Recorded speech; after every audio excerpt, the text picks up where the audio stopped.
साथियों, आप सबको ऐसे सवाल एग्जाम में बार बार देखने को मिलते हैं और देखने को मिलते रहेंगे, क्योंकि ये सवाल जो है मोस्ट इम्पॉर्टेंट सवाल होते हैं जो रिपीटेड क्वेश्चंस होते हैं और बार बार आयोग इसे दोहराता रहता है। ये सवाल जो है आप सबको काफ़ी जो है हेल्पफुल रहेगा अगर आप लोग ये सवाल करके जाएंगे अपने एग्ज़ाम में। तो आइए हम लोग स्टार्ट करते हैं। बहुत बारीकी के साथ सवाल हम लोग करेंगे और ये मैं कुछ सवालों को ऐसे तरीके से इन सवालों को कराने वाला हूँ जिसमें आप लोग बिना कॉपी और पेन उठाए ही अपने मन से सॉल्व करते हैं सकते हैं। तो आइए स्टार्ट करते हैं सवाल। देखिए, सबसे पहले आपको क्या करना है ऐसे सवालों को, इसमें सवाल सबसे पढ़ते हैं ध्यान से। आप सबको सवाल पढ़ना है। क्या है सवाल? क्या 50% तथा 50% की दो क्रमिक छूटें कितने प्रतिशत के बराबर होगी? तो ऐसे सवालों में आप सबको क्या करना है, सिंपली आप सबको क्या करना है, यहाँ पे आप सबको लिखना है 50। आपको 50 और 50 लिख लेना है, यानी कि आपको सवाल में जो बोला जा रहा है वही आप लोग करते जाएं। यानी कि 50% तथा 50% की क्रमिक छूटें, यानी कि छूट दे रहा तो माइनस कर देते हैं। उसके बाद क्या करना है आपको 50 गुणे 50, आपको 50 गुणे 50 करके उसके बाद नीचे क्या करना है 100 लगा देना है। अब 100 लगाने के बाद आपको एक जीरो से एक जीरो काट दे, एक जीरो से एक जीरो काट देना है। 50 और 50 को जब जोड़ देंगे तो 100 हो जाएगा और -5 और गुणे 5 कर देंगे तो 25 हो जाएगा। तो 100 से जब 25 जाएगा तो हो जाएगा 75।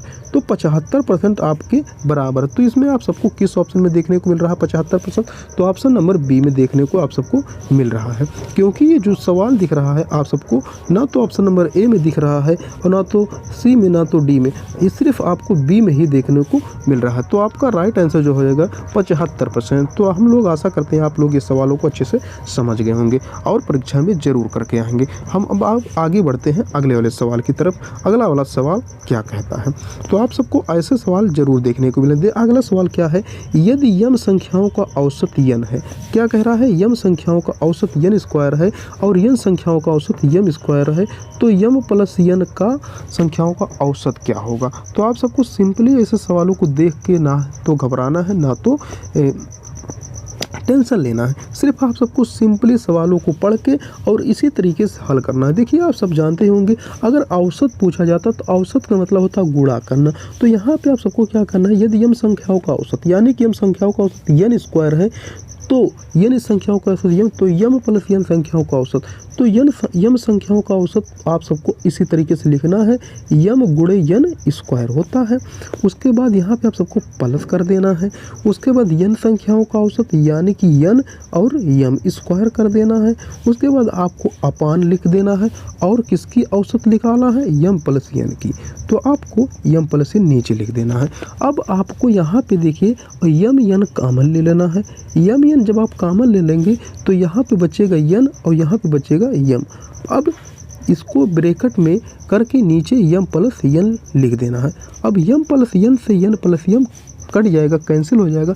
तो आपका जो बचेगा, आपका क्या बचेगा, आपका बचेगा यहाँ पे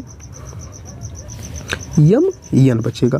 तो आपका जो राइट आंसर हो जाएगा यहाँ पे किस ऑप्शन में दिख रहा है, ऑप्शन नंबर बी में देखने को मिल जाएगा। तो आपका जो राइट आंसर हो जाएगा बी हो जाएगा, यानी कि यम यन संख्याओं का औसत क्या हो जाएगा, यम यन। तो आई होप आप लोग के सवाल भी अच्छे से समझ गए होंगे। अब हम लोग आगे की तरफ बढ़ते हैं, अगले वाले सवाल को किस तरीके से सॉल्व करना है आइए देखते हैं। अगर आप सबको देखिए ऐसे सवाल देखने को मिल जाए एग्जाम में, अगर आप सबको ऐसे सवाल एग्जाम में देखने को मिल जाए तो क्या करना है आप सबको? तो सबसे पहले सिंपली आपको सवाल को ध्यान से पढ़ना है। क्या करना है, यदि एक शीशे में देखने से पता चलता है कि एक घड़ी में 1:30 हुए हैं तो बताओ सही समय क्या है? तो आपको सही समय बताने के लिए पूछा जाता है। तो सिंपली आप सबको इसमें कोई कुछ नहीं करना, ना तो पेन उठाने की ज़रूरत है ना तो कलम उठाने की ज़रूरत है। तो सबसे पहले आपको ऐसे सवालों में क्या करना है, ऐसे सवालों को देखते ही आप सबको क्या करना है 11:60 यानी कि 12 से माइनस कर देना है। यानी कि कुछ भी पूछा जाए सवाल में, लेकिन आपको क्या करना है, माइनस करना है 11:60 यानी कि 12 से माइनस करना है। तो आपको क्या करना है 1:30 माइनस कर देना है। तो तब 60 से 60 चला जाएगा तो 30 बचेगा और 11 से 1 जाएगा तो कितना बचेगा, 10 बचेगा।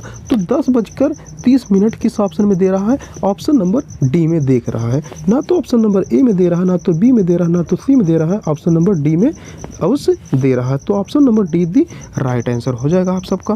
तो आप लोग समझ गए होंगे ऐसे सवालों को। आप सबको सिंपली 12 में से घटा देना है। अगर आप सबको यहाँ पे सिर्फ 1 बजकर पूछा जाए तो आपको ये जो 12 मिनट लिखना है, तो मिनट नहीं लिखना है, तो आपको सिंपली 12 से 1 घटा देना है। तो यहाँ पे आपका 11 आंसर निकल के आ जाएगा। तो मैं आशा करता हूँ आप लोग ये भी सवाल अच्छे से समझ गए होंगे।